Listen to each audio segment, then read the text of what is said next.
Friends எல்லாருக்கும் வணக்கம். இது நேத்திக்கான மினி விளாக் தான். நேத்தி வந்து செவ்வாய்க்கிழமை இல்லையா, ஸோ காலையிலே எழுந்து எல்லா வேலையும் கம்ப்ளீட் பண்ணியாச்சு. ஆனால் மத்தியானம் போல் கொஞ்சம் ஒர்க் இருந்ததுனால என்னால் வந்து மத்தியானம் வெற்றிலை தீபம் போட முடியல. ஸோ முடிஞ்ச வரைக்கும் ஈவினிங் போட்டுக்கலாம் அப்படின்னு சொல்லிட்டு நான் வந்து ஈவினிங்காக வந்து போட ஆரம்பிச்சிட்டேன். நாளைக்கு வந்து பார்த்தீங்கன்னா வியாழக்கிழமை சஷ்டி அன்னைக்கு எங்கள் பாப்பாவுக்கு வந்து பிறந்த நாள் வருது. ஸோ ஃப்ரெண்ட்ஸ் எல்லாரும் விஷ் பண்ணுங்கள். உங்களுடைய பிளெஸிங்ஸ் வந்து கண்டிப்பாக அவளுக்கு தேவை. ஆல்ரெடி வந்து சொல்லியிருக்கேன், நான் போடுவேன், கண்டிப்பாக எல்லாரும் விஷ் பண்ணுவாங்க அப்படின்னு சொல்லியிருக்கேன். ஸோ கண்டிப்பாக எல்லாரும் விஷ் பண்ணுங்கள். ஈவினிங் போல தான் நெய்வேத்தியம் எல்லாம் வச்சுட்டு வெற்றிலை தீபமும் எப்பவும் போல் ஏற்றியாச்சு.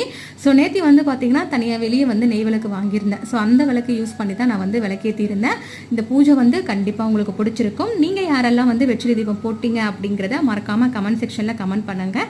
ஸோ பாப்பாவுக்கு ட்ரெஸ் வந்து இன்றைக்கி தான் வாங்க போகணும். தேவையான மெட்டீரியல்ஸ் எல்லாமே வந்து ஸ்டேஷ்னரி ஐட்டம்ஸ் எல்லாமே வந்து வாங்கிட்டேன். ஸோ அடுத்த வீடியோவில் நான் உங்களுக்கு ஷேர் பண்ணுறேன். உங்களுக்கு பிடிச்சிருந்துச்சுன்னா லைக் அண்ட் ஷேர் பண்ணிக்கோங்க. தேங்க்யூ.